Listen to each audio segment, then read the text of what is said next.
berubah bagaimana nggak? efeknya? Efeknya itu berubah nggak setelah menonton film dokumenter yang viral di hari tenang? Betul.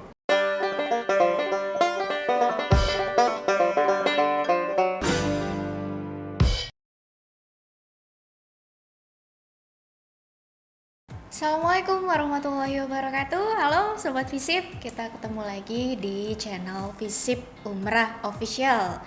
Nah, kali ini saya Ella Afnira dari dosen program studi kajian film, televisi, dan media, dan Saya Andri Ilham, juga dari kajian film, televisi, dan media Visip Umrah. Oke, Sobat Visip, kali ini kami berdua akan membahas tentang penelitian yang diadakan oleh program studi KFTM yang berjudul Pengaruh Film Dokumenter Dirty Vote terhadap pilihan pemilih pemula Kota Tanjung Pinang di Pemilu 2024. Nih Pak Andri, nah kira-kira kenapa sih ya waktu itu kita terfikirkan untuk mengambil judul ini buat jadi penelitian unggulan prodi di prodi kita? Iya.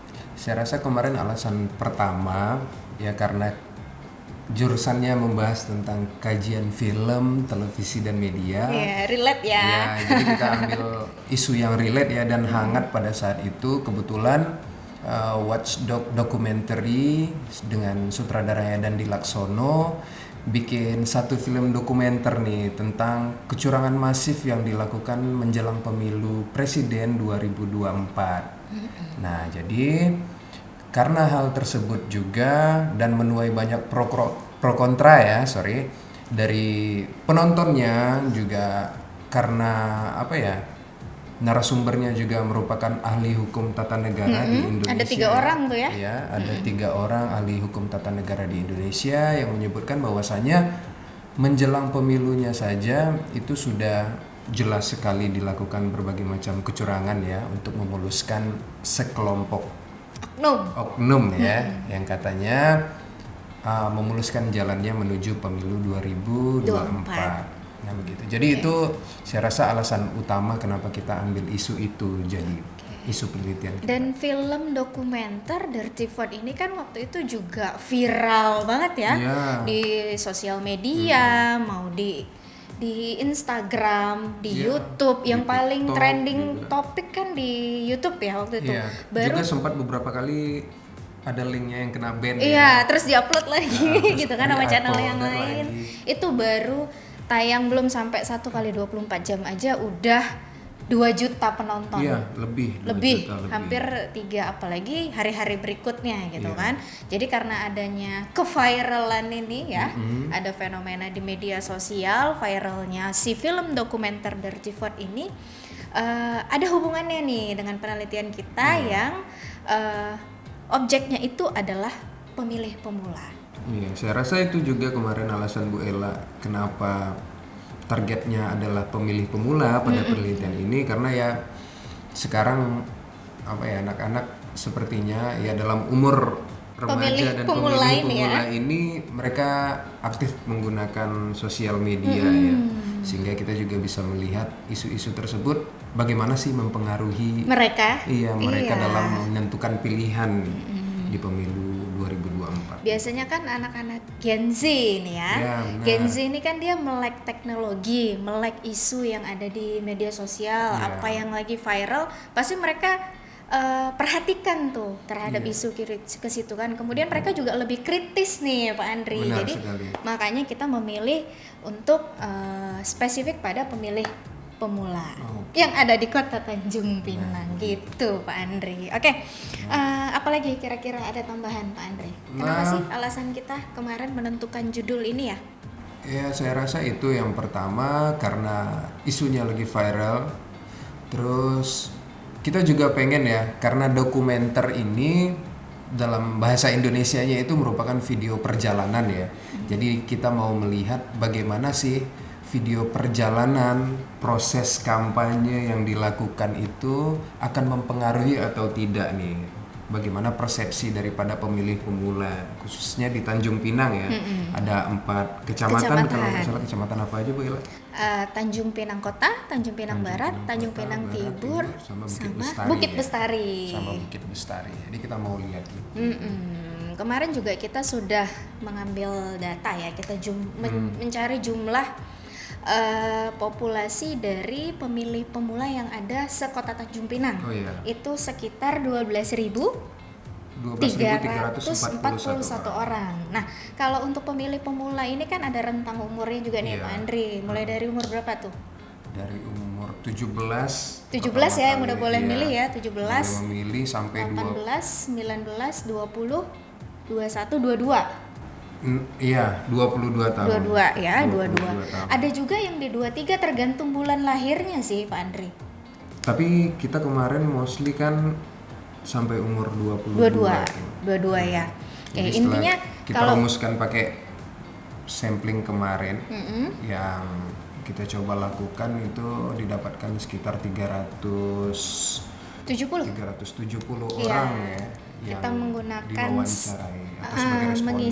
mengisi kuesioner yang kita sebarkan. Itu kita mengambil sampelnya si Krici dan Morgan.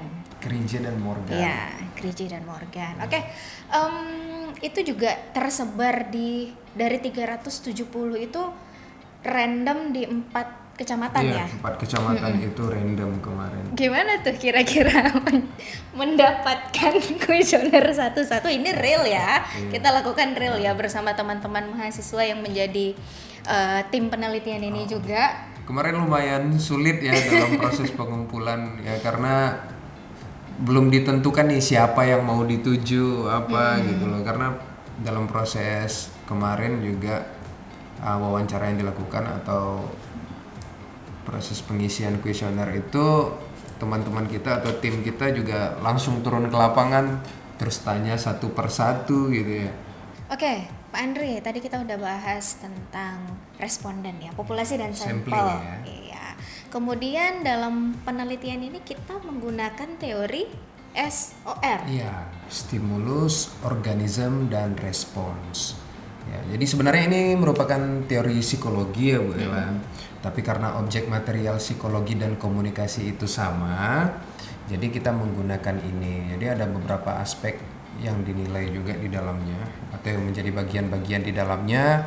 Itu diantaranya adalah pengetahuan, nanti durasi, terus ada afeksi dan Atensi. ya afeksi, atensi dan lain sebagainya macamnya yang berada di dalam teori itu yang menjadi indikator-indikatornya. Kalau dari SOR-nya itu ada pesan, Ada pesan, Komunikan terus komunikan sebagai organismenya dan juga responnya itu bagaimana tanggapan mereka terhadap efeknya ya. ya terhadap pesan yang disampaikan itu. Oke, dari penelitian yang dilakukan, udah selesai kan Pak Andri ya? Ya udah. Jadi apa hasilnya, temuan di lapangan dan kemudian kesimpulannya nih dari pengaruh si film dokumenter ini sama pemilih pemula tuh mempengaruhi nggak sih? Oke. Jadi yang pertama mungkin ya izin nyontek ya.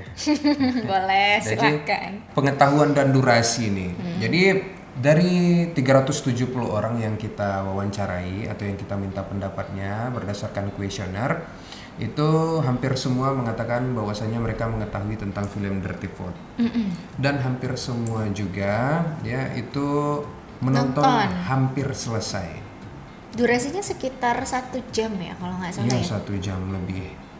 Nah itu, tapi mungkin yang membuat film dokumenter itu sedikit membosankan untuk dilihat ya, dia kurang ada data-data visual pendukung lainnya kayak misalnya visual lapangan atau investigasi langsung gitu. Mungkin kalau ada itu mungkin dia akan lebih menarik. Iya, nonton dari awal sampai dengan menit terakhir gitu ya. Ada data-data sih yang disampaikan ya, tapi kalau ditambahkan dengan video investigasi kayaknya akan lebih menarik. Apalagi ini targetnya, kalau misalkan kita lihat target yang dari kita pilih ya, itu pemilih pemula kan masih anak-anak remaja menjelang dewasa gitu kan. Dia kan pastinya sangat visual sekali nih anak-anak di Gen Z ini. Oke, terus lanjut Pak Andri. Yang kedua dari kesimpulan penelitian ini adalah aspek atensinya. Jadi bagaimana pemilih pemula di Tanjung Pinang ini memutuskan untuk ikut pemilu atau tidak gitu loh. Attention ya. Attentionnya. Jadi kalau dari kuesioner yang disebarkan, terus hasil penelitian yang sudah dilakukan, sebenarnya sebelum ada film ini pun mereka sudah menentukan pilihan akan memilih siapa gitu. Karena umur mereka udah layak untuk ikut pemilu ya. Untuk pertama kali. Ya betul sekali. Yang mana sebagian besar adalah untuk pertama kalinya. Nah gitu. Jadi apa ya, mereka memutuskan dengan ada atau tidak adanya film dokumenter ini yang berpengaruh signifikan atau tidak, mereka tetap akan melakukan Mengikuti pemilihan atau mengikuti pemilu begitu. pemilu 2024 di bulan Februari lalu, Pilpres tepatnya. Terus yang ketiga ada tentang pesan yang disampaikan film itu. Jadi sebagian besar ya pemilih pemula di Tanjung Pinang yang menjadi responden kita menyampaikan bahwasanya mereka mendapatkan pesan daripada video tersebut. Meskipun hasil daripada pemilu ya sekarang ya presidennya sudah dilantik, ya menitik beratkan ke satu pihak tertentu untuk film dokumenter tersebut, tapi mereka bilang ini menjadi satu hal atau suatu kesempatan untuk menjadi seorang pemilih yang lebih kritis gitu loh dalam menghadapi pemilu dan memilih paslon. Pasangan calon. Iya, pasangan calon presiden dan wakil presiden. Dan yang terakhir itu komunikan dan efek nih. Jadi yang ditimbulkan setelah menonton film dokumenter Dirty Vote itu. Apa nih? Gimana nih? Apakah hasilnya mempengaruhi mereka terpengaruh kan tadi mereka menonton ya. Mereka tahu nih ada film ini. Mereka sudah tahu, mereka menonton hampir dengan selesai dan mereka juga sudah attention. Nah, terus apakah efeknya mempengaruhi pilihan mereka setelah menonton ini nih? Gimana nih hasil penelitian kita nih, Pak Andre? Setelah keluar hasil penelitiannya, setelah dianalisa hasil daripada kuesionernya, ternyata efeknya hanya sebatas keraguan kepada pasangan calon yang mereka sudah pilih sebelum adanya film ini. Oh gitu. Jadi setelah mereka menonton hampir dengan selesai cuma timbul ragu-ragu gitu ya, ini apakah ini bisa dipercaya atau tidak, iya atau enggak, benar apa enggak, valid atau enggak tidak, gitu ya. Jadi mereka berpikir sampai di tahap berpikir nih untuk efek daripada film dokumenter ini. Tapi kesimpulan secara umum daripada penelitian yang sudah Bu Ella lakukan bersama teman-teman ini, ya teman-teman sobat FISIP sekalian, ternyata dia tidak mempengaruhi untuk siapa yang disudutkan dalam film dokumenter ini. Mungkin ada perspektif tertentu ya yang mengarah kepada film ini ya. Jadi 58% ya. Iya. Presiden yang pada saat ini sudah dilantik, Presiden Prabowo dan wakilnya satu Gibran. Putaran. Ya, hanya satu putaran 58%. Ya ternyata tidak begitu signifikan. Nggak tahu ya kalau penelitian di daerah lain di Indonesia mungkin atau di daerah lain. Kalau ini kan kita lingkupnya hanya di kota Tanjung Pinang. Nah itu juga yang sebenarnya melatar belakangi kita di awal tadi Pak Andri, kenapa kita memilih pemilih pemula, karena berdasarkan data yang kita udah dapatkan ya, itu dari 55% pemilih 02, 35%-nya itu adalah pemilih pemula. Coba bayangin tuh. Seberapa besar pengaruh dari 55% suara? ya, berarti lebih dari setengah ya. Iya. Merupakan pemilih pemula ya. Nah, berarti ini bisa dikembangkan lebih jauh. Iya tuh. Cuma kan batasan penelitian kita ini kan hanya kita batasi sampai si pemilih pemula ini mereka berubah enggak? Efeknya. Efeknya itu berubah enggak setelah menonton film dokumenter yang viral di hari tenang. Betul. Iya kan ya. Tadi lupa kita sampaikan tuh di awal tuh. Rilisnya film Dirty Vote ini kan pas di hari tenang sebelum pemilu. Jadi kan benar-benar udah kampanye udah nggak ada lagi. Betul. Gitu kan. Terus masa-masa tenang nih kita meyakinkan diri, bener nggak ya saya nanti akan pilih ini. Keluarlah nih film gitu kan, viral, heboh, kontroversial di mana-mana gitu kan. Ya jadi akhirnya ternyata nggak juga gitu loh. Gitu, tidak mempengaruhi secara signifikan. Nah, dari poin-poin yang disampaikan di poin-poin kesimpulan tadi, ya akhirnya sudah menjawab hipotesis dari penelitian ini yang sudah Bu Ella dan tim rumuskan kemarin, ya. Kalau kemarin hipotesis awalnya itu bagaimana pengaruh ya, pertanyaan kita atau rumusan masalahnya itu bagaimana pengaruh daripada film dokumenter Dirty Vote terhadap pilihan pemilih pemula di Kota Tanjung Pinang. Nah, pada pemilu 2024. ya pada pemilu 2024. Nah, di sini dapatlah kesimpulannya bahwasanya ternyata tidak ada pengaruh. Tidak ada pengaruh yang signifikan. Ya, hanya sebatas ke efeknya saja, yaitu ragu-ragu. Tapi kembali lagi mereka tetap dengan pilihan awal mereka. Tetap kuat hatinya ternyata ya. Teguh hatinya. Nggak gampang untuk dirubah walaupun diterpa oleh isu yang begitu kontroversial di media massa. Iya. Wish, Pada keren. masa tenang apalagi ya, Iya. udah nggak ada lagi pencitraan, udah nggak ada lagi proses kampanye, pengenalan dan lain sebagainya macamnya. Tiba-tiba keluar filmnya Yang cukup mengguncangkan se-Indonesia, Iya. ternyata nggak ngaruh apa-apa. Berarti mereka memang istiqomah ya. Alhamdulillah. Alhamdulillah. Oke lah gitu aja ya Pak Andrea yang kita bahas kali ini. Oke Sobat Visip, mudah-mudahan dengan adanya hasil dari penelitian ini bisa bermanfaat untuk Sobat Visip mungkin yang mau menjadikan salah satu referensinya. Nanti kalau memang sudah terbit nih artikelnya bisa silahkan Mudah-mudahan diakses. segera ya. Amin, mudah-mudahan nanti kita cantumkan linknya di kolom komen. Oke, Oke. bye. Bye.